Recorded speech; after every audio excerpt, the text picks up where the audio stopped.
នេះហើយបងប្អូនឆ្នាំ2025ដើម្បីទៅរួមមានរកក្រខ្លះពោកូនខ្លះកូនឲ្យកូនដើកាត់ដប់អំពៅកាត់ព្រៃព្រឹក្សានេះតាវឿទៅហើយនេះទិញរទុងដើម្បីហេតុតែកំពីមហាបីពេលអាហាបីពេលដើម្បីអាហាបីពេលបងប្អូនឃើញបងប្អូននេះវេទនាបណ្ណានេះបងប្អូនបានរៀនបានសូត្រមិនដឹងថាវីដេអូនេះគឺជា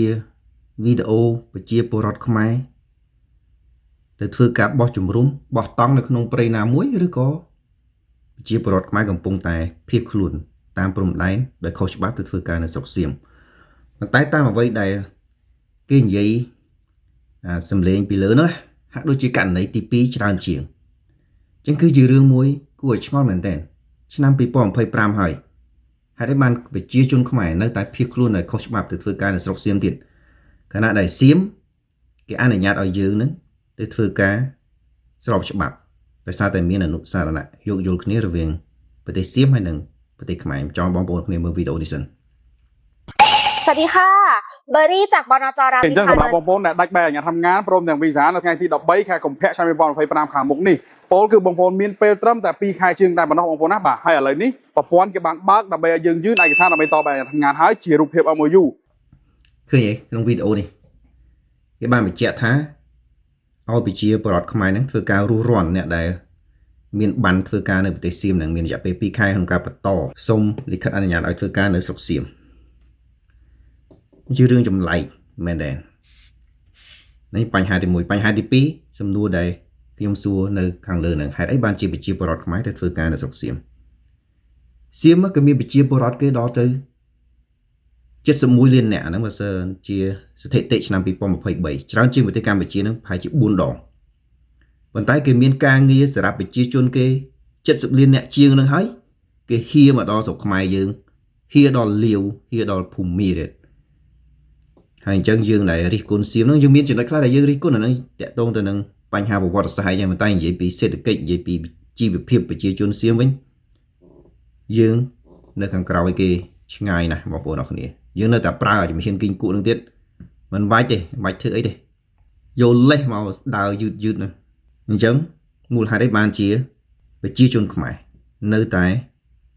ភៀសខ្លួនដោយខុសច្បាប់នឹងប្រហែលជាតាក់ទងទៅនឹងចំណេះដឹងប្រកបប្រហែលជាគាត់អត់យល់ដឹងពីការទៅធ្វើការស្របច្បាប់នៅស្រុកសៀមទេឬក៏យ៉ាងម៉េចទី2ប្រហែលជាជីវភាពប្រកបគាត់អត់មានសមត្ថភាពធ្វើលិខិតឆ្លងដែនឬក៏យ៉ាងម៉េចតាក់ទងលិខិតឆ្លងដែនណាលិខិតឆ្លងដែននៅស្រុកខ្មែរថ្លៃបើប្រៀបធៀបនឹងស្រុកសៀមសៀមលិខិតឆ្លងដែនគេមានពីរប្រភេទ5ឆ្នាំហើយនិង10ឆ្នាំ5ឆ្នាំចំណាយប្រហែលជា1000បាតទេ$37អត្រាដូរប្រាក់អាចអៀងតិចតួចហើយ10ឆ្នាំហ្នឹង1500បាតប្រហែលជា$55ដោយឡែកលិខិតឆ្លងដែនខ្មែរ5ឆ្នាំហ្នឹងតម្លៃ$80 10ឆ្នាំតម្លៃ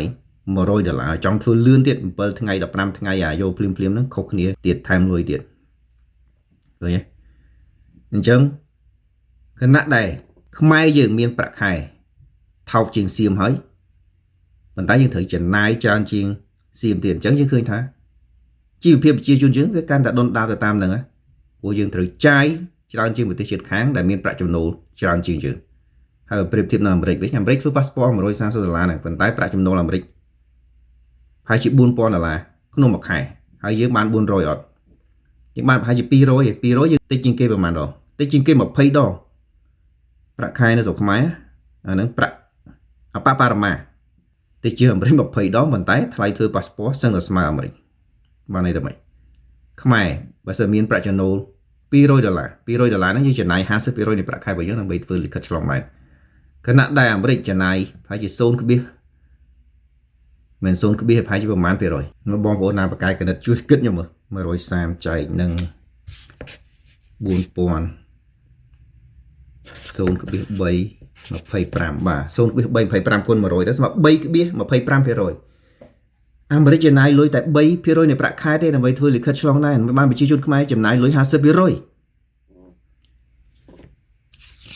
អានឹងជារឿងមួយដែលយើងនិយាយទៅគេស្អប់ឆ្លុយម៉ាយទៀតហើយបាទអាណិតប្រជាជនដែលទៅធ្វើការនៅស្រុកសៀមដោយសារតែអត់ចេះកូរ៉េបើសិនចេះកូរ៉េ នឹងតើយើងរៀនបានច្រើនដែរបានរៀនភាសាកូរ៉េចេះព្រោះភាសាកូរ៉េពិបាករៀនហើយខ្ញុំរៀនអត់ចេះទេទៅធ្វើការនៅកូរ៉េប្រាក់ខែខុសនឹងស្រុកសៀមនឹងប្រហែលជាចង់10 ដងទៀតប្រាក់ខែ 1,500 យ៉ាងតិច 2,000 ទៅ 3,000 ដុល្លារអ្នកខ្លះគេរកបានគេមានជំនាញអីផ្សេងទៀតហើយកូរ៉េហ្នឹងក៏ដូចគ្នាដែរប្រជាជនច្រើននៅកូរ៉េ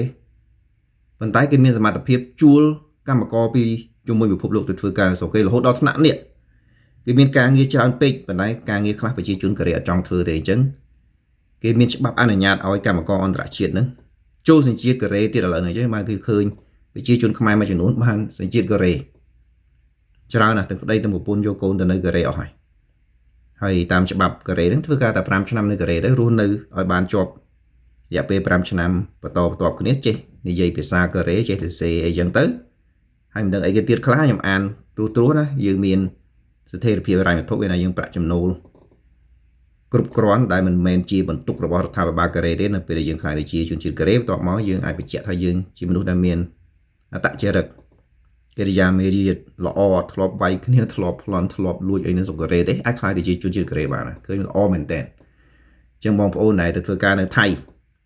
ដែលធ្វើការលួចទៅធ្វើការភៀសខ្លួនហ្នឹងហើយបើសិនជាថៃចាប់បានឯងងាប់ហើយចាប់បានវាបញ្ជូនមកស្រុកខ្មែរវិញមិនសូវអីណាខ្លះទម្រួតថៃអាក្រក់ណាបើបន្លំចូលទៅក្នុងបន្លែផ្លែឈើអីវាយកដែកប្រវែង2 ម៉ែត្រចឹងវាចាក់ធ្លុះពីមួយជាងទៅមួយជាងហើយបើយើងនៅក្នុងហ្នឹងត្រូវដែកហ្នឹងមិនគ្រោះថ្នាក់ដល់ជីវិតទេក៏ពិការលបួសធ្ងន់ធ្ងរដែរត្រឡប់មកវិញខំរៀនមកធ្វើការនៅកូរ៉េណាទៅធ្វើការនៅកូរ៉េអញ្ចឹងទៅយើងបានជីវភាពល្អប្រសើរអាចចូលសញ្ជាតិកូរ៉េបានទៀតកូនចៅយើងមានអនាគតល្អប្រពៃបាទមិនដឹងធ្វើម៉េចទេបងប្អូនអរគ្នាទ្រាំទៅតែមានពាក្យខ្មែរមួយមុនចប់វីដេអូនេះពាក្យខ្មែរឬពាក្យបរទេសគេនិយាយថាយ៉ាងស្អីយើងចង់ដឹងថាសមត្ថភាពប្តីយ៉ាងម៉េចមើលតែជីវភាពផុសប្រពន្ធទៅយើងដឹងហើយបើប្រពន្ធហឺហាបាទប្តីហ្នឹងក៏គេមានសមត្ថភាពដែរហើយបើយើងចង់ដឹងសមត្ថភាពឪពុកម្ដាយរបស់យើងយ៉ាងម៉េចមើលតែកូនទៅកូនលះហេមលះហាមយើងដឹងតែឪពុកម្ដាយវាប្រកែឬក៏អត់